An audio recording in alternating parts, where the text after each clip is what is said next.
బీజేపీలో ఐక్యత లేదు అని చెప్పిన మాట కూడా వినిపిస్తున్నాయి. అయితే మేము కలిసి ఉన్నామా లేదా అని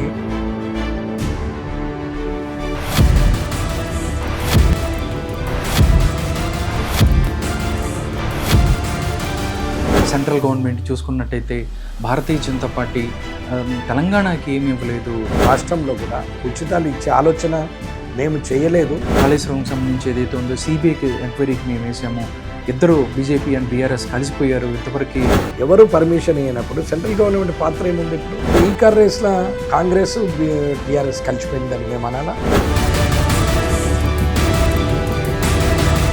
రేవంత్ రెడ్డి అక్కడికి వెళ్ళింది కేసీఆర్ని ఓడించడానికి కాదు, వెంకటరమణారెడ్డిని గెలిపించడానికి. రేవంత్ రెడ్డి వస్తేనే కేసీఆర్ ఓడిపోతాడు అని అనుకున్నప్పుడు కేసీఆర్ పోయి కొడంగల్లో పోటీ చేసేది ఉండే.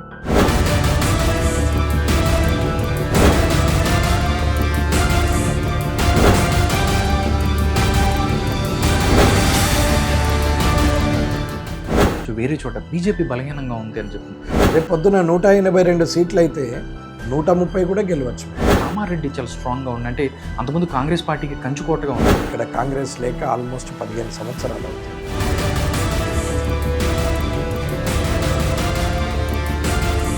రెండు 2028 లేదా 2029 మళ్ళీ వాళ్ళిద్దరు వస్తారనుకుంటున్నారా? ఒకవేళ వస్తే రాజకీయంగా నీచ స్థితికి దిగదార్చిన గొప్పతనం ఈ రెండు పార్టీలే కావాలి. అలాంటి బాధ్యత ఇస్తే బీజేపీకి సంబంధించి లేకపోతే ఫ్యూచర్లో తీసుకునే అవకాశం ఉందా? ఎవరి అధ్యక్షుడైనా నేను కష్టపడడానికి కూడా సిద్ధంగా ఉన్నాను. నాకు అట్లాంటి తేడా ఏం లేదు. చేతనైన వాళ్ళు ఉన్నారు. ఖచ్చితంగా ఈసారి ప్రభుత్వాన్ని భారతీయ జనతా పార్టీ గెలిపిస్తుందని. అందరికీ నమస్కారం. బీజేపీ ఎమ్మెల్యేల అందరిలో కల్లా ఆయన యొక్క శైలి వినూత్నం. అంటే చూడగానే పంచకట్టుతో తెలుగుతనం ఉట్టిపడేలా ఉంటారు. దాంతోపాటు నుదుటిన బొట్టు, మెళ్ళో కాషాయ కండువ, చేతికి పార్టీ గుర్తు. నిజంగా బీజేపీకి సంబంధించి ఆయన చూస్తే కార్యకర్తలందరూ కూడా దేవుళ్ళ మొక్కుతారు. ఎందుకంటే ప్రతిదీ కూడా చాలా సౌమ్యంగా ఒక విషయాన్ని తీసుకొని ప్రజల యొక్క విశ్వసనీయత కోసం ముందుకెళ్తూ ఉంటారు. ఆయనే 2023 ఎలక్షన్స్లో ఇద్దరు సీఎం క్యాండిడేట్ని ఓడించి విజేతగా నిలిచిన కాటుపల్లి వెంకటరమణారెడ్డి గారు. సార్తో నేనున్నాను. ఏ విధంగా బీజేపీకి సంబంధించి 2029లో గెలవటానికి ఎలాంటి ప్రాతిపదికలతో ముందుకెళ్తుంది, అసలు వీళ్ళ యొక్క ప్లాన్స్ ఏంటి, ఈ విషయం మనతో మాట్లాడటానికి కాటుపల్లి వెంకటరమణారెడ్డి గారు ఉన్నారు. సార్తో మాట్లాడదాం, మరిన్ని విషయాలు తెలుసుకుందాం. నమస్కారం వెంకటరమణారెడ్డి గారు. నిజంగా మీతో కలవడం చాలా సంతోషంగా ఉంది సార్. చాలా రోజుల నుంచి, అంటే దగ్గరగా ఒక 5 years నుంచి మీతో ఇంటర్వ్యూ చేయాలని కోరిక సార్. అంటే ఈరోజు అవకాశం నాకు వచ్చింది. Thank you so much for sir. 2029 ఎలక్షన్స్కి సంబంధించి ఇటు అధికార కాంగ్రెస్ పార్టీ, అటువైపు చూస్తే ఇక్కడ బీఆర్ఎస్ పార్టీ మేమంటే మేము గెలవబోతున్నాం అని చెప్తుంది. ఇటువైపు చూస్తే బీజేపీ ఏ విధంగా ముందుకెళ్తుంది, ఎలాంటి ప్రాతిపదికలతో ముందుకెళ్తుంది? ఎందుకంటే వాళ్ళు చెప్తున్నారు బీజేపీలో ఐక్యత లేదు అని చెప్తున్న మాటలు కూడా వినిపిస్తున్నాయి.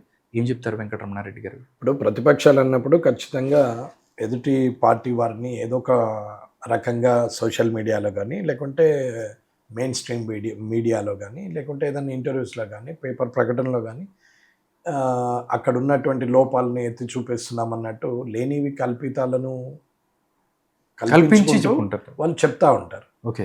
అయితే మామూలుగా వాళ్ళది ఐక్యత లేదు అని అంటే, ఐక్యత ఉంటే వారు గెలవరని అంటున్నారా? మేము ఐక్యత లేక ఓడిపోతున్నామంటే దాని అర్థం మా ఆపోజిట్ ఉన్నటువంటి బీఆర్ఎస్ కాంగ్రెస్ ఏదైతే ఉందో మేము ఐక్యతతో ఉంటే వాళ్ళు గెలవరనా దాని అర్థం? ఇప్పుడు ఒకవేళ మేము ఐక్యతతో లేరు వాళ్ళు అంటే మాకు విజయం రాదంటున్నారు కదా. మేము ఐక్యతతో ఉంటే వాళ్లకు అపజయం అన్నట్టు కదా దీని అర్థం. అంటే వాళ్ళే ఒప్పుకుంటున్నారు, ఒకవేళ బీజేపీ వాళ్ళు కలిసి ఉంటే మేము ఓడిపోతాం అనేది చెప్పకనే వారు చెప్తున్నారు. ఇక్కడ కలిసి లేరనేది ఏమీ లేదండి. అందరూ కలిసే ఉన్నారు. ఉన్న 7 ఎమ్మెల్యేలు, 8 మంది ఎంపీలు, ఒక రాజ్యసభ, 3 ఎమ్మెల్సీలు, అందరూ 19 మంది కలిసే ఉన్నారు. కలిసి ఉండడం అంటే రోజు కలిసిన ఫోటోలు కనపడంతో కలిసి ఉండడం కాదు. పని విషయంలో, ఆలోచన విధానంలో కలుపుగోలుతనం గుండి ఒకే ఆలోచన విధానంతో ముందుకెళ్ళేవారు కలిసి ఉన్నట్టు లెక్క. స్వార్థం లేకుండా పార్టీయే ప్రధానమని, ధర్మం కోసం, దేశం కోసమే ఆలోచన చేస్తూ ఈ రాష్ట్రంలో భారతీయ జనతా పార్టీని అధికారంలోకి తేవడానికి మేము అందరం కలిసి అనుకున్నటువంటి ప్రణాళికలు, పనులు అది మేము బయటకు చెప్పాల్సిన అవసరం లేదు. ప్రజలకి ఎలా చేరవేయాలి, ఏం చెప్తే ప్రజలకు లాభమవుతుంది, ఏం చెప్తే మాకు ఓటేస్తారు మేము గెలుస్తామనేది కాదు. ఏం చెప్తే ఏం చేస్తే ప్రజలకు లాభమవుతుందనే దిశగా మేము ఆలోచిస్తున్నాం. ఓకే. ప్రజలకు ఏం కావాలి, ఎలాంటి సపోర్ట్ కావాలి, విద్యార్థులకు ఎలాంటి విద్యను అందించాలి, చదువుకున్నటువంటి యువకులకు ఉద్యోగ భద్రత ఎలా ఇవ్వాలి, అలాగే కొత్తగా వ్యాపారంలోకి అడుగుపెట్టడానికి న్యూ ఎంటర్ప్రెన్యూర్స్ ఎవరైతే ఉంటారో వారికి ఎలాంటి సింగిల్ విండో సపోర్ట్ చేయాలి. ఓకే. భర్త చనిపోయి కుటుంబం ఇబ్బందుల్లో ఉన్న ఆ మహిళకు పెన్షన్ ఇవ్వడం కన్నా, ఆ మహిళ నిలబడడానికి, ఆ మహిళ ఆ కన్న తల్లి పిల్లలతోని రేపు పొద్దున భవిష్యత్తు చూపించి వారి కాళ్ళ మీద వాళ్ళని నిలబెట్టడానికి ఈమెకు ఎంతవరకు సపోర్ట్ చేయాలి, ఎలాంటి నిర్ణయం తీసుకోవాలనేది ముఖ్యం. ఓకే. సెంట్రల్ గవర్నమెంట్ చూసుకున్నట్టయితే భారతీయ జనతా పార్టీ తెలంగాణకి ఏమి ఇవ్వలేదు, అన్ని రాష్ట్రాలకి అన్నీ ఇస్తున్నారు, మాకు ఇవ్వలేదు అని చెప్పి ఇప్పించటంలో ఇక్కడ బీజేపీ నాయకులు విఫలమయ్యారని చెప్పి కూడా బీఆర్ఎస్ కానీ కాంగ్రెస్ పార్టీ కానీ చెప్తుంది. నిజంగా బీజేపీ తెలంగాణకి ఏమి చేయలేదంటే ఏం చెప్తారు? బీజేపీకి చేయలేనప్పుడు బీఆర్ఎస్ వాళ్ళు అప్పుడు చేయలేదని చెప్పారు. మరి వారే చేసిండ్రా? వారే చేస్తే ఇవాళ 5 లక్షలు 4 లక్షలు ఏదో అప్పు చేశారని మేము ఇంత చేసాం, ఎక్కువ చేయలేదు, మేము ఇన్ఫ్రాస్ట్రక్చర్ రెడీ చేసాం, అసెట్స్ని క్రియేట్ చేసినాం, మేము సార్ ఒక ల్యాండ్ మార్క్ క్రియేట్ చేసినాం హైదరాబాద్ అని బీఆర్ఎస్ చెప్పుకుంటాం. మరి ఎందుకు ఓడిపోయారు? హైదరాబాద్లోనే ఎందుకు గెలిచారు? చుట్టుపక్కల అన్ని జిల్లాల్లో ఎందుకు ఓడిపోయారు? పల్లెటూర్లలో ఎక్కడ పొరపాటు జరిగింది?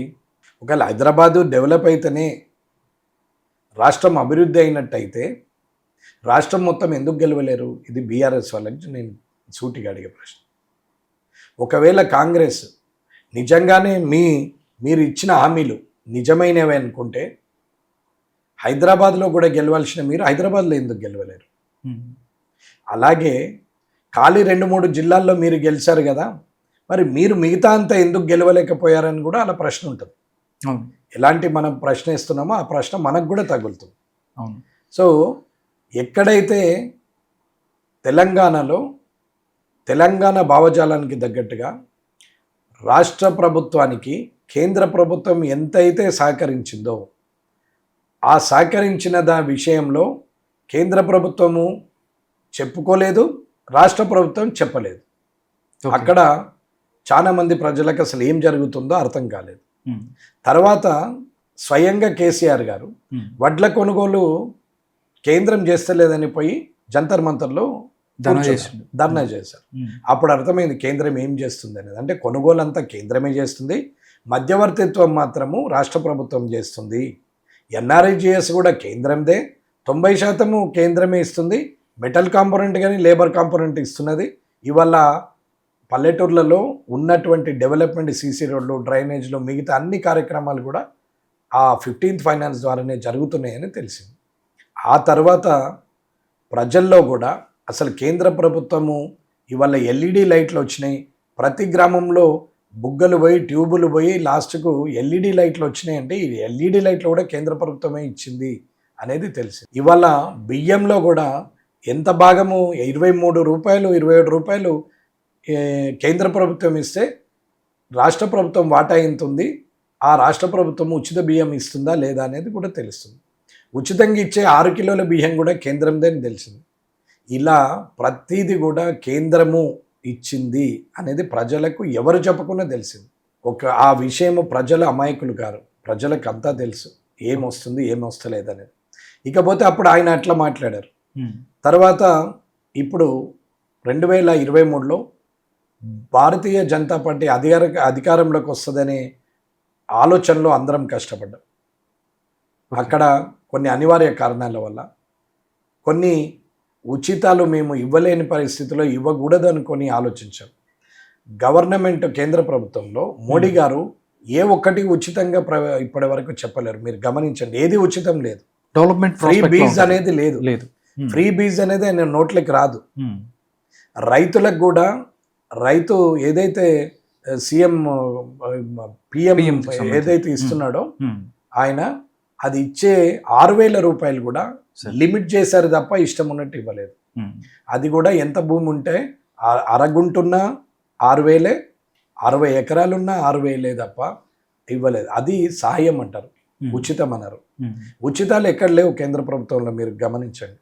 అలాగే ఇక్కడ రాష్ట్రంలో కూడా ఉచితాలు ఇచ్చే ఆలోచన మేము చేయలేదు. మేము డెవలప్మెంట్ మోటోలో మా మేనిఫెస్టో ఉండే, రేవంత్ రెడ్డి గారు అన్ని ఉచితాలే పెట్టారు. ఇంకా ఏ వ్యక్తిని వదలలే, చిన్నపిల్లలు అమ్మాయిలను వదలలేదు, అవును, అందరికి కూడా కాలేజ్ అమ్మాయిలను వదలలేదు, పెళ్ళైన అమ్మాయిలను వదలలేదు, ముసలి వాళ్ళను వదలలేదు, అట్లాగే ఎంప్లాయీస్ను వదలలేదు, అట్లాగే యువతను వదలలేదు. ఎన్ని అబద్ధాలు చెప్పాలనో అన్ని అబద్ధాలు చెప్పారు. ఇచ్చింది ఏంటి అంటే ఉచిత విద్యుత్, అది 200 యూనిట్లు, మహాలక్ష్మి కింద ఒక బస్సు తిరిగి రమ్మని. ఇంట్లో కూర్చోండి టీవీ చూడు, బోర్ అయితే బస్ ఎక్కి తిరుగు తప్ప ఏమి ఇచ్చేది లేదనే పరిస్థితికి తీసుకొచ్చారు. మిగతా ఇప్పటి వరకు ఇవ్వలే. ఒక హాస్పిటల్ పోతే కనీసం మందులు ఇచ్చేది కాదు కదా, ఇన్ఫ్రాస్ట్రక్చర్ లేదు, చాలా సమస్యలు ఉన్నాయి. స్కూళ్ళలోకి పోతే పిల్లలందరూ కిందే కూర్చున్నారు.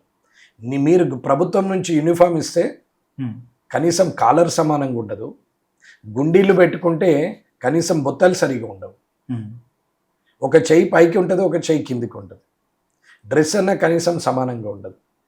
అంటే ఎవరైతే ప్రభుత్వ బళ్ళలో చదువుతున్నారో వారికి ఏదో బిస్కెట్ వేసినట్టు వేయడమే తప్ప ఏం పని చేసినటువంటి పరిస్థితులు లేవు. ఇలాంటి ఉచితాలు ఇచ్చేసరికి, అప్పుడే కాళేశ్వరంలో క్రాక్ వచ్చేసరికి భారతీయ జనతా పార్టీ ఉచితాలు లేవు కాబట్టి అప్పుడు కేసీఆర్ గారి మీద ఉన్నటువంటి విరక్తి ఆయనకు టర్న్ అయింది తప్ప ఆయనది గెలుపు కాదు. అది కేసీఆర్ గారి ఓటమే అంటే నేను ఒప్పుకుంటా, కానీ రేవంత్ రెడ్డి గారి గెలుపు అంటే మాత్రం నేను ఒప్పుకోను. ఇది ఒకరి మీద గెలుపు 2 రకాలు. ఒకటి తనను నమ్మి ఓటేయడం, రెండోది ఎదుటోని మీద విరక్తితో ఓటేయడం. ఇది ఎదుటోని మీద విరక్తితో ఓటేసిరే తప్ప గెలిచింది ఏం లేదు. ఆ గెలిచిన మార్జిన్ కూడా 63 సీట్లు. అవి కూడా 500 లోపల ఉన్న సీట్లు ఎన్ని, 1000 లోపల ఉన్న ఎన్ని అనేది కూడా ఒకసారి గమనించండి. ఇది ఆ టైంలో జరిగింది. ఇక 2023లో జరిగినటువంటి ఎలక్షన్లో జరిగిన ప్రక్రియ అది.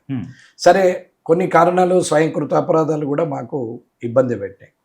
ఆ స్వయంకృత అపరాధాలను కూడా ఇప్పుడు రెక్టిఫై చేసుకొని ఉన్న వాళ్ళము, కానీ మేము కలిసి ఉండడం వల్లనే ఇవాళ 8 మంది ఎంపీలు గెలిచారు, 7 ఎమ్మెల్యేలు ఉన్నాం. ఈ అందరం కలిసి ఉంటేనే 3 ఎమ్మెల్సీలు గెలిచారు. ఒక ఆయన ముందే గెలిచిన, 2 అయితే గ్రాడ్యుయేట్ అండ్ టీచర్ ఎమ్మెల్సీలు అయితే రీసెంట్గా సంవత్సరం క్రితం ఈ 8 మంది ఎంపీలు 7 ఎమ్మెల్యేలు కలిసి ఉంటేనే కదా ఆ విజయం వచ్చింది. మరి మేము కలిసి లేకపోతే ఆ విజయం ఎక్కడిది? అది కూడా ఆధారం. అయితే మేము కలిసి ఉన్నామా లేదా అని మేము ఎదుటోళ్ళకి నిరూపించుకోవాల్సిన అవసరం లేదు. రాబోయే కాలంలో 100% భారతీయ జనతా పార్టీ ఒక ప్రణాళికబద్ధంగా అధికారంలోకి వస్తాం. ఇది వట్టి మాటలు కావు, ఏదో నలుగురికి చెప్పే మాటలు కావు. 100% ప్రభుత్వం వస్తుంది. కాళేశ్వరంకి సంబంధించి ఏదైతే ఉందో సిబిఐకి ఎంక్వైరీకి మేము వేసాము. ఇద్దరు బీజేపీ అండ్ బీఆర్ఎస్ కలిసిపోయారు. ఇంతవరకు గంటలోనో లేకపోతే నెలలోనో అరెస్ట్ చేపిస్తామని చెప్పి కిషన్ రెడ్డి గారు చెప్పారు, కానీ కనీసం పట్టించుకోలేదు అని చెప్పి వాళ్ళు మాట్లాడుతున్నారు. అంటే తెలివిగా ఆడిన దీంట్లో బీజేపీ చిక్కుకుందని మీరు అనుకుంటారా? ఏం చెప్తారు మీరు? కాళేశ్వరంకు సెంట్రల్ పర్మిషన్ ఉందా అసలు? నేషనల్ డ్యామ్ సేఫ్టీ అథారిటీ వల్ల పర్మిషన్ ఉందా? ఫస్ట్ ప్రశ్న. ఉంది అంటే మిగతా అని నేను మాట్లాడతాను. ఎన్డీఎస్ఏది పర్మిషన్ లేదు. పోనీ అది జాతీయ హోదా కింద ఏమన్నా సెంట్రల్ గవర్నమెంట్ ప్రకటించిందా? లేదు. పోనీ దాన్ని ముగ్గు పోసినప్పుడు ప్రధానమంత్రి గారికి వచ్చాడా? లేకపోతే జలవనరుల శాఖ మంత్రి ఆయన సిఆర్ పాటిల్ గారికి వచ్చిరా? అప్పుడు ఉన్నటువంటి వ్యక్తి, అప్పుడున్నటువంటి మంత్రి గారు వచ్చారా? రాలేదు కదా. పోనీ సెంట్రల్ నుంచి ఎవరైనా ఇప్పుడైనా వచ్చారా? రాలేదు కదా. ఎక్కడ అనౌన్స్మెంట్ లేదు కదా. పోనీ ప్రారంభోత్సవానికి కూడా ప్రధానమంత్రి గారు వచ్చారా? రాలేదు కదా. దీనికి ఎన్డీఎస్ఏది పర్మిషన్ లేనప్పుడు రాష్ట్ర బడ్జెట్ మీదనే, రాష్ట్ర ప్రజల డబ్బుతోనే ఆ నిర్మాణం నిర్మించినప్పుడు, ఆ 97,000 కోట్ల రూపాయల ఖర్చు పెట్టినప్పుడు కాళేశ్వరంకు ఎవరు పర్మిషన్ ఇవ్వనప్పుడు సెంట్రల్ గవర్నమెంట్ పాత్ర ఏముంది? ఇప్పుడు పాత్ర లేదు. ఒకటి అంటే వాళ్ళు ఏం చెప్పే సిబిఐ రెండోది ఏమది, రెండేమంటారు, నువ్వు state dam safety authority approval ఇచ్చిందా? అసలు అప్రూవలే లేదు. అన్నిటికన్నా ముఖ్యమైనది, ఎప్పుడైతే ఎలక్షన్కు ముందు కాళేశ్వరం గురించి మాట్లాడి ప్రభుత్వం ఏర్పాటు చేయగానే అరెస్ట్ చేస్తామని మాట్లాడింది ఎవరు? రేవంత్ రెడ్డి గారు మాట్లాడారు. మంత్రులు ఇప్పుడున్న మంత్రులు, అప్పుడు ఉన్నటువంటి కాంటెస్టెడ్ పీపుల్ మాట్లాడారు. గెలిచిన తర్వాత ఏం చేశారు? ఒక కమిషన్ అన్నారు, సంవత్సరం గడిచింది. రిపోర్ట్ అన్నారు, 2 సంవత్సరాలు గడిచింది. ఆ రిపోర్టును ఏకగ్రీవ తీర్మానం మేము చేస్తున్నాం, సిబిఐకి పంపిస్తున్నాం, సెంట్రల్ గవర్నమెంట్ చూసుకోవాలా. తప్పు చేసింది ఎవడు? State government. డబ్బు ఎవరిది? స్టేట్ గవర్నమెంట్, అంటే రాష్ట్ర ప్రజలది. యాక్షన్ తీసుకోవాల్సింది ఎవడు? ఇప్పుడు ప్రస్తుత ప్రభుత్వం ఉన్నవాళ్ళు. అది తప్ప ఉప్ప ఎవరు చూడాలి? ఈ ప్రభుత్వం, ఇప్పుడున్న ప్రభుత్వం చూడాలి. దీన్ని సెంట్రల్ గవర్నమెంట్ని ఇన్వాల్వ్ చేయాల్సిన అవసరం ఏంది? అసలు నువ్వు రాస్తే ఎందుకు పట్టించుకోవాలి? మేము దేనికి సంబంధం? అసలు కేంద్ర ప్రభుత్వానికి కాళేశ్వరానికి ఏ కోశాన సంబంధం లేదు. సంబంధం ఉన్నదే అనేది ప్రూవ్ చేయి, మాట్లాడదాం. లేనే లేదు. మూడవది ఏంటంటే, ఒకవేళ కాళేశ్వరము విషయంలో బీఆర్ఎస్ బీజేపీ ఒకటే అయిందంటే, మరి ఈ కారు విషయంలో ఏమైంది? ఈ రేసింగ్ విషయంలో, కార్ రేసింగ్ దాంట్లో మరి కేటీఆర్ గారిని అరెస్ట్ చేస్తున్నామని చెప్పి మాట్లాడినావు కదా. దానికి సంబంధించినటువంటి ఆ డిపార్ట్మెంట్ సంబంధించిన బాలకృష్ణ గారిని లోపలేసారు కదా. అక్కడే ఉన్నటువంటి సెక్రటరీ గారు ఎవరైతే, అతన్ని కూడా మొన్న ఎంక్వైరీకి పిలిచారు కదా. మరి ఆయనని సస్పెండ్ చేయలేదు కదా, ఆయన లైవ్లోనే ఉన్నాడు కదా, ఇంకా డ్యూటీలోనే ఉన్నాడు, లూప్ లైన్లో పెట్టారు. మరి ఈ కార్ రేసింగ్లో కేటీఆర్ని అరెస్ట్ చేస్తామని 100 ఊకదంపుడు విషయాలు మాట్లాడి, ఇష్టం ఉన్నట్టు ఆయన చిట్నాయుడు అంటే నువ్వు పొట్టినాయుడు అనుకుంటే ఇష్టం ఉన్నట్టు మాట్లాడి, కుటుంబాలను రాజకీయాలకు కలిపి, అసందర్భ ప్రలాపనలతోని, అన్పార్లమెంటరీ వర్డ్స్తోని రాజకీయంగా నీచ స్థితికి దిగదార్చిన గొప్పతనం ఈ 2 పార్టీలే కావా?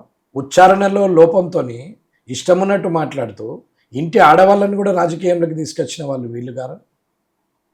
మాటకు కనీసం విలువ లేకుండా, హుందాతనం అనేది లేకుండా, మోరల్స్ ఎథిక్స్ లేకుండా వ్యవహరిస్తున్నది వీళ్ళిద్దరు కదా. అదే అసెంబ్లీలో అన్పార్లమెంటరీ వాడుతున్నారు అని చెప్పి మాట్లాడింది నేనే కదా. ఇవాళ మరి అది కలిసిపోతే మరి ఈ కార్ రేస్లో కాంగ్రెస్ టీఆర్ఎస్ కలిసిపోయిందని మేము అనాలా? ప్రజలు నమ్ముతారా ఇవన్నీ? ప్రజలు పిచ్చోళ్ళ? ఇంటి బయట ఉన్న విషయము ఇంట్లోకి పోయే లోపల ఇంట్లో ఉన్న వాళ్ళకి తెలుస్తున్నది ఎక్కడికి పోయిందని. ఇవాళ రేపటి డిజిటల్ ప్లాట్ఫామ్ అంతా ఫాస్ట్ అయింది. ఇవాళ ప్రజల్ని పిచ్చోళ్ళని చేసుకుంటూ కూర్చుంటున్నామని మీరు అనుకుంటున్నారు, కానీ మీరే ఎదవలు అని చెప్పేసి ఆల్రెడీ ప్రజలు ఒక తీర్పు ఇచ్చారు. ఎప్పుడైనా సరే అత్యుత్సాహానికి పోయిన ఏ ప్రభుత్వం కూడా, యువతను ఇబ్బంది పెట్టిన ఏ ప్రభుత్వం కూడా, రైతులను ఇబ్బంది పెట్టిన ఏ ప్రభుత్వం కూడా, ఉద్యోగులను ఇబ్బంది పెట్టిన ఏ ప్రభుత్వం కూడా ఇప్పటి వరకు నిలబడ్డ దాఖలాలు లేవు. అన్నీ పడిపోయినాయి. ఉద్యోగులతో పెట్టుకొని పడిపోయినారు, రైతులతో పెట్టుకొని పడిపోయారు. ఇది జరిగినటువంటి విషయం. ఎవరితో కలిశారు అనేది ప్రజలు నిర్ణయిస్తారు రేపు పొద్దున. ఓకే, ఎవరు ఏ పార్టీ ప్రభుత్వాన్ని ఏర్పాటు చేస్తే ప్రజల పక్షాన ఉంటారనేది కూడా ప్రజలే నిర్ణయిస్తారు. ఇవాళ ఎన్ని స్కీములు పెట్టినావు, ఎంతవరకు మాట ఇచ్చినావు, ఆనాడు అన్నీ పంచుతాన్నావు, ఇప్పుడున్న ప్రభుత్వంలో తప్పులు చేసిన అందరు తాట తీస్తాను. ఇవాళ మీరు వాళ్ళు దొందే అని అందరు అంటారు, కానీ నేను అట్లనే, ఇద్దరు సేమ్. అప్పుడు ప్రభుత్వంలో ఉన్నప్పుడు వరుతున్నాడు కదా ఈయనను పోయి కలిసిరండి, కలిసి వచ్చి ఆయన నోరు మూస్తే సరిపోతుంది, మిగతాది మీకు శాంక్షన్స్ ఇస్తామని చెప్పి చెర్లు అమ్మేసారు, హైదరాబాద్ భూములు అమ్మేసారు అప్పటి ప్రభుత్వం. ఇప్పుడు ఏమంటున్నారు? ఇప్పుడు ప్రతిపక్షం వల్లనైతే కలిసినా మిగిలిన నేను అమ్మేస్తా అని చెప్పేసి పెడుతున్నారు. అప్పుడు ఆయన ధరణి పెట్టి ప్రొహిబిటెడ్ అన్నాడు, ఇప్పుడు నువ్వు భూభారతి పెట్టి 22A అంటున్నావు. అంతే తేడా. కొన్ని లక్షల ఎకరాలని మింగేయడానికి 2 ప్రభుత్వాలు ప్రయత్నమే చేసింది తప్ప, ప్రజాధన దుర్వినియోగం జరిగింది తప్ప, ప్రభుత్వ ఆస్తులను, ప్రజల ఆస్తులను కొల్లగొట్టుడే తప్ప, రాజకీయంగా మీరెదగడానికి పార్టీ రేపు తిరిగి అధికారంలోకి వస్తుందని మాట్లాడితే నవ్వొస్తుంది వీళ్ళిద్దరిని చూస్తే. ఓకే, ఒకవేళ చేతగాని వాళ్ళు ఉంటే గెలుస్తారేమో, కానీ ఆ చేతగాని వాళ్ళు ఎవరు ఇక్కడ లేరు, అంతా చేతనైన వాళ్ళు ఉన్నారు. ఖచ్చితంగా ఈసారి ప్రభుత్వాన్ని భారతీయ జనతా పార్టీ గెలిపిస్తుందనే చెప్తున్నాను. ఓకే, సార్ ఇక్కడికి కామారెడ్డికి వస్తే 2023లో నేను ఇక్కడ ప్రజాభిప్రాయం కోసం వచ్చాను సార్ రిపోర్టర్గా. జనాల దగ్గరికి వెళ్ళి అడిగితే ప్రస్తుతం ఉన్న సీఎం గారు, అంతకుముందు సీఎం గారు ఇక్కడ పోటీ చేశారు. అలాంటి చోట ఇద్దరు ఎక్కడి నుంచో బయట నుంచి వచ్చి ఇక్కడికి వచ్చి మీ మీద ఇక్కడ పోటీ చేసిన పరిస్థితి. నిజంగా కొంతమంది కూడా అన్నారు, రేవంత్ రెడ్డి అక్కడికి వెళ్ళింది కేసీఆర్ని ఓడించడానికి కాదు, వెంకటరమణారెడ్డిని గెలిపించడానికి అని కూడా మాట్లాడిన పరిస్థితి కూడా ఉంది. కేసీఆర్ గారిని ఓడించడానికి కాదు, వెంకటరమణారెడ్డి గారిని గెలిపించడానికి అక్కడి నుంచి రేవంత్ రెడ్డి ఇక్కడికి వచ్చాడు అని చెప్పి కూడా మాట్లాడారు.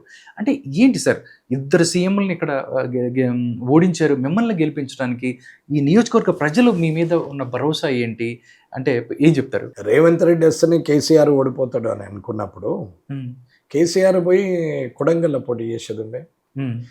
ఇప్పుడు రేవంత్ రెడ్డి గజ్వెల్లో పోటీ చేసేది ఉండే. అంటే రాజేందర్ని ఓడగొట్టాలని ఉండేనా, ఆ రాజేందర్ ఆడ ఓడిపోతాడు, ఈడ వెంకటరమణారెడ్డిని గెలిపియాలని వచ్చిన ఈటల రాజేందర్ గారిని గెలిపియాలని రేవంత్ రెడ్డి గారికి లేకుండానా? ఓకే, ఎందుకు మరి ఎక్కడికి వెళ్ళలేదు గజ్వెల్? ఈయన కొడంగల్ ఎందుకు వెళ్ళలేదు? వీళ్ళిద్దరే కామారెడ్డి ఎందుకు వచ్చారు మీరు అనుకుంటున్నారు? ఎందుకు వచ్చారు అంటే ఉత్తర తెలంగాణలో బీఆర్ఎస్ బలంగా ఉంది, బీఆర్ఎస్ ఉంది, బీఆర్ఎస్ నేను వచ్చి ఇక్కడ ఉంటే ఇవన్నీ ఇంపాక్ట్ అవుతాయి, ఆదిలాబాద్, నిజామాబాద్, మెదక్ అన్ని ఇంపాక్ట్ అవుతుంది. కేసీఆర్ను నేను ఈ తెలంగాణ జాతిపితను, తెలంగాణకు ముగ్గు వచ్చిన కాబట్టి నన్ను చూసి ఓటేస్తారని ఆయన వచ్చారు. ఓకే, ఈయనేమని అనుకున్నంటే కొడంగల్లో గెలుస్తా, కామారెడ్డిలో గెలుస్తా, నేను యాడున్నా గెలుస్తా, నేను కూడా పెద్ద లీడర్ని అనిపించుకోవాలి కాబట్టి కేసీఆర్కు పోటీగా ఉంటేనే నన్ను గుర్తిస్తారని చెప్పి నాకు కేసీఆర్ మీద పోటీ అనికి ఇక్కడికి వచ్చి, అంతే తప్ప ఎవరు ఇక్కడికి వచ్చి ఉద్దార్గం చేసేది ఏమీ లేదు. ఓకే, ఒకవేళ పోటీ చేయడానికి వాళ్ళు నన్ను గెలిపించాల్సిన అవసరం లేదు, వీళ్ళెవరు వచ్చి నన్ను గెలిపిస్తారని చెప్పేసి నేను 5 సంవత్సరాలు 6 సంవత్సరాలుగా పని చేసుకుంటూ ప్రజల్లో ఉన్నా, వాళ్ళతో నేను నిలబడి ఉన్నా. ప్రజల్ని ఒక ఇంటివాడిగా గుర్తించేటట్టు చేసినాం. నేనేమీ హామీలు ఇవ్వలేదే. నేను కామారెడ్డిలో రోడ్లు వేపిస్తా, ఫ్లైఓవర్లు వేపిస్తా, ఇవి చేస్తా, అవి చేస్తా, మొత్తం హబ్ సిటీ, ఐటీ హబ్ చేస్తా, లేకపోతే స్పోర్ట్స్ సిటీ చేస్తా, నేను ఏదోటి చేస్తాను, హైదరాబాద్కి అతి దగ్గరగా ఉన్నది పెద్ద హైరైజ్ బిల్డింగ్లు తెస్తాను, ఇలాంటి నరకులు నరకలేదు. ఓకే, నా సొంత డబ్బుతో నేను రైతులకు రోడ్ల మీద పోసుకుంటున్నారు, రైతు కళాలు ఏర్పాటు చేస్తా, ఉచిత విద్యా వైద్యం ఇస్తా అని చెప్పి నేను చెప్పిన ఆ రోజు. ఇది నా సొంత పైసలతో 150 కోట్లతో చేస్తామని చెప్పినాం. ఇప్పటికీ కట్టుబడే ఉన్నాం. ఓకే, ప్రభుత్వానికి 3-4 సార్లు ఆర్జీ పెట్టినాం. Assigned lands mandal head quarter కానీ ఆ సరౌండింగ్ విలేజ్లో ఎక్కడైనా ఉంటే అవి అలాట్ చేస్తే అక్కడ హాస్పిటల్, స్కూళ్ళు కడతాము. అలాగే ప్రతి గ్రామంకు అసైన్ ల్యాండ్ ఎక్కడ ఉందో చెప్తే అది అలాట్ చేస్తే మేము రైతు కల్లాలు వేస్తామని చెప్పినాం. వారు భూమి అలాట్ చేయకున్నా నేను కల్లాలు వేపిస్తానే డిసైడ్ చేసిన అనుకున్నాం. కాబట్టి అసైన్మెంట్ భూమిలో వేస్తే కరెంటు మీటరు గవర్నమెంట్ ఇవ్వదు, బోర్ పర్మిషన్ ఇవ్వదు. రేపు పొద్దున అక్కడికి కరెంటు లేకపోతే రైతులు పోతే ఇబ్బంది పడతారు. సో ప్రభుత్వం సాయం కోసం 2-3 సార్లు సీఎం గారికి, ఈ జిల్లా కలెక్టర్ గారికి అందరికీ పెట్టినాం. స్పందించారా? కానీ స్పందన లేదు, దాని రిప్లై లేదు. సరే చూద్దాం అంటే ఓడించారు. ఎట్టి పరిస్థితుల్లో మేబీ కావచ్చు, అట్లా నేను కూడా అనుకోను. ముఖ్యమంత్రి స్థాయిలో ఉన్నవారు ఈ రాష్ట్రంలో ఎవరు ఎక్కడైనా పోటీ చేయొచ్చు, ప్రపోజల్స్ ఉంటే సరిపోతుంది. నేను కూడా పోయి కొడంగల్ చేయొచ్చు, నేను కూడా పోయి గజ్వేల్ చేయొచ్చు, నేను కూడా పోయి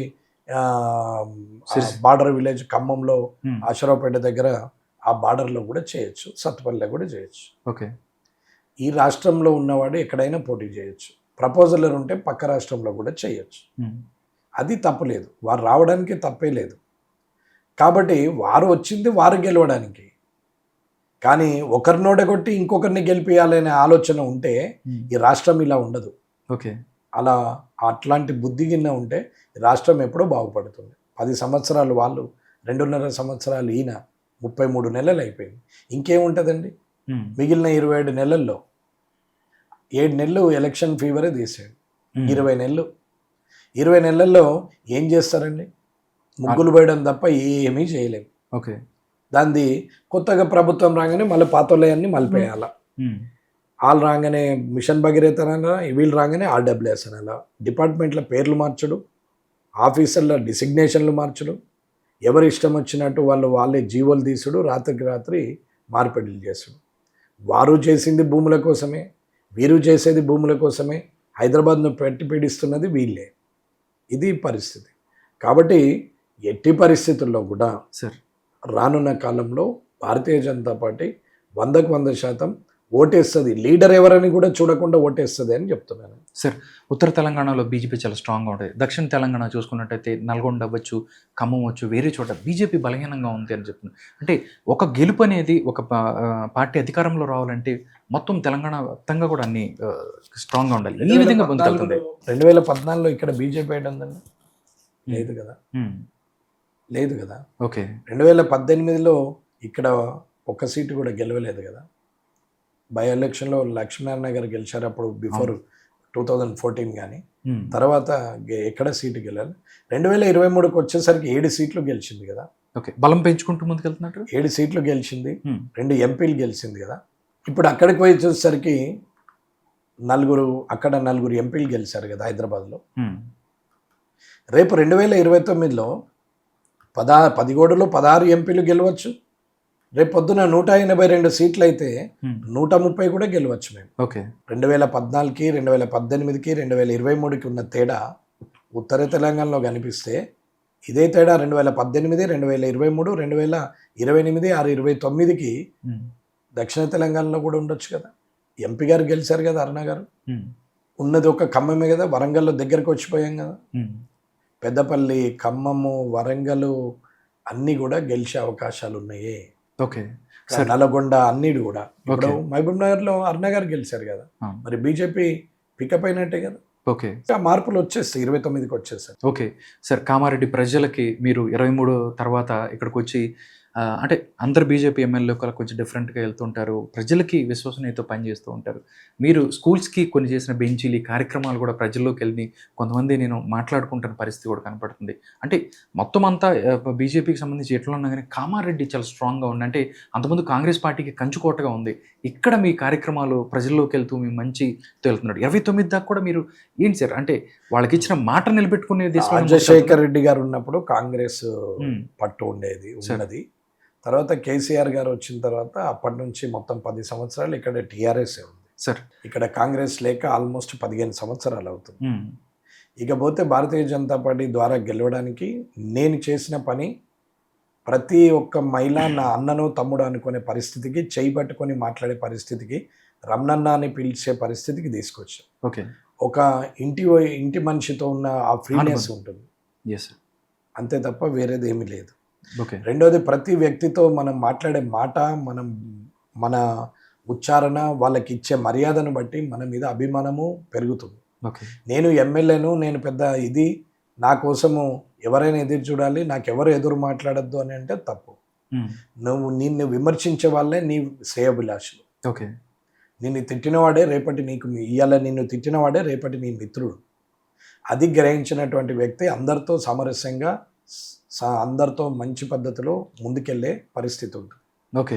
విమర్శను తట్టుకునేవాడు, తిట్టిన వాడిని మీద పగ పెంచుకునేవాడు ఎప్పుడు కూడా రాజకీయంగా లాభపడాడు. ప్రజల పక్షాన నిలబడి ప్రజలతోని మమేకమై ఉండాలి. ఇవాళ రాష్ట్ర ప్రభుత్వం ఉంది, ₹1 ఇంతవరకు నాకు కామారెడ్డికి ఒక పైసా కూడా ఇవ్వలేదు. ఒక పైసా కూడా ఏసీడీపీ అమౌంట్ ఎమ్మెల్యేగా ఇవ్వలేరు. ఇప్పటి వరకు నేను ఏదైతే ప్రపోజల్ పంపించినా ఎస్టాబ్లిష్మెంట్ కోసము, ఇన్ఫ్రాస్ట్రక్చర్ కోసము, కామారెడ్డి భవిష్యత్తు కోసము నేను ఏ ప్రపోజల్ పెట్టినా కామారెడ్డికి ఇవ్వాల్సినటువంటివి ఆ ప్రపోజల్ను ప్రకారంగా శాంక్షన్ ఇచ్చినా ఆ శాంక్షన్స్ తిరిగి కాంగ్రెస్ వాళ్ళ చేతికి అప్పచెప్పి మినిస్టర్ ద్వారా చేయిస్తున్నారే తప్ప ఇది ఎమ్మెల్యే గారికి ఇవ్వండి అది ఇవ్వట్లేదు. సరే, నా ఆలోచన ఏంటంటే ఏది జరిగినా ప్రజలకి మంచి జరుగుతుంది అంటారు, ప్రజలకైతే జరుగుతుంది కదా. నేను పోయి కొబ్బరికాయ కొడితేనే అది అది ముగ్గుపోసినట్టు, శంకుస్థాపన చేసినట్టు, నేను పోయి పూజ చేసి పరద గుంజుతేనే అది ప్రారంభోత్సవం అయినట్టు అనుకుంటలేను. నేను వెళ్ళట్లేదు. నేను ఇప్పటి వరకు కూడా ఒక్క దగ్గర కొబ్బరికాయ కొట్టలేదు, ఎక్కడ కూడా నేను ఇప్పుడు పెడస్టల్ స్టోన్ కట్టియలేదు. నేను ఎక్కడ ఎవరికైనా నేను నాన్ కరప్టెడ్. నేను ఈవెన్ పిఎన్ పెట్టుకుంటే కూడా ప్రజలకు ఒక ఎంప్లాయీ తక్కువ అవుతాడని చెప్పి పిఎన్ కూడా పెట్టుకోలేదు. నేను నాతో పాటు నా టీం పనిచేస్తుంది. నాతో అయిన డబ్బులు, నా సొంత డబ్బులు నేను చేస్తూ పోతున్నా ప్రజలకి. ఇవాళ బెంచీలైనా ఏదైనా, ఇక్కడికి వచ్చిన సాయం చేసినా, అది పెళ్ళిళ్ళైనా, హాస్పిటల్ అయినా, ఏదైనా సరే. అంతకు తప్ప నేను చేసిన అభివృద్ధి ఏమన్నా ఉందా అని అంటే, ప్రభుత్వం ఇచ్చినటువంటివి నేను ఇచ్చిన ప్రపోజల్లో అవి ఇచ్చినాయే కానీ పొలిటికల్గా మినిస్టర్ని పెట్టే నడిపిస్తున్నప్పుడు నడవని. ఇప్పుడు మినిస్టర్ ఎవరు ఇడికి వచ్చి చేయనీకి, కాంగ్రెస్ పార్టీ వాళ్ళు వీళ్ళంతా ఎవరు అని నేను మాట్లాడితే ఆ అభివృద్ధి ఆగిపోతుంది. అందుకని మీరు కాబట్టి చేయనండి, మినిస్టర్ గారు వచ్చి చేస్తే చేయనండి. నేను అటెండ్ కూడా కావట్లేదు, నేను ఇప్పటివరకు ఏ ప్రోగ్రామ్ వెళ్ళలేదు. ఓకే, వారే చేసుకుంటే చేసుకొని సంతోషం, ఏముంది, పని అవుతే సరిపోతుంది కదా. ఓకే, ప్రజలకు అన్నీ అర్థమవుతాయి. ఎవరు పిచ్చోళ్ళు గారు, ఏం చేస్తున్నారు, అసలు ఎందుకు రావట్లేదు, ఆయన ఎందుకు పిలవట్లేదు అనేది కూడా ప్రజలు ఆలోచిస్తారు. ఓకే, ఏదో నామినల్గా కాగితం కబురు పంపినట్టు పంపించేస్తారు, అంటే మేము చెప్పినాం అనడానికి. మధ్యలో అధికారులు ఇబ్బంది పడుతున్నారు. అధికారులు ఇబ్బంది పడితే ప్రజలకు నష్టమవుతుంది. సో అధికారులకు ఇబ్బంది పెట్టద్దని, సరే పర్వాలేదన్నా కానివ్వండి అని చెప్తున్నాను. పన్నీళ్ళు అయితే అవుతున్నాయి, సుమారు 100 కోట్ల రూపాయల దాకా ఇప్పటి వరకు కాన్స్టిట్యున్సీకి వచ్చినాయి. పనులు అవుతున్నాయి, కానివ్వండి. అంటే ఇంకా ఏమున్నాయి సార్, అంటే కామారెడ్డికి సంబంధించి చూస్తే, ఎందుకంటే ఇద్దరు కూడా ఇక్కడికి వచ్చి ఎలక్షన్స్ ముందు అది చేస్తాం ఇది చేస్తాం అని చెప్పిన వాళ్ళే, కానీ గెలిచిన ఏం చెప్పారో కానీ నేనైతే పర్సనల్గా అష్యూరెన్స్ ఇచ్చినాం, కానీ ప్రభుత్వ పరంగా నేను ఎమ్మెల్యే గెలిస్తే నేను ఇది చేస్తాను ఇప్పుడు ప్రజల్లో చెప్పలేదు.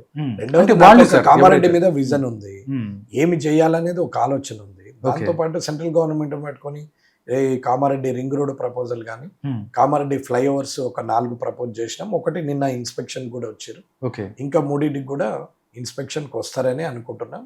అవి చేయగలిగితే కామారెడ్డికి సరిపోతుంది.